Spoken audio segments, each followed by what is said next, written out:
ಸಂತೋಷದ ಈ ಸಮಯ ಸದಾ ಸವಿಯಬೇಕು. ಈ ಸಮಯ ಜಾರದಂತೆ ನೋಡಿ ನಡೆಯಬೇಕು. ಅದ್ಭುತ. ಸಂತೋಷದ ಈ ಸಮಯ ಸದಾ ಸವಿಯಬೇಕು. ಈ ಸಮಯ ಜಾರದಂತೆ ನೋಡಿ ನಡೆಯಬೇಕು.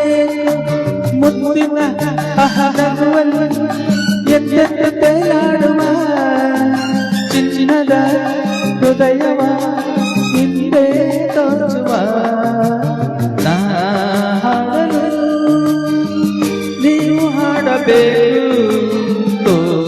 ಹಾಡುತ್ತಾ ತಾಳ ಹಾಕಬೇಕು. ಎಲ್ಲರೂ ಒಂದಾಗುತ್ತಾ ನನ್ನನ್ನು ಕಲಿಯಬೇಕು.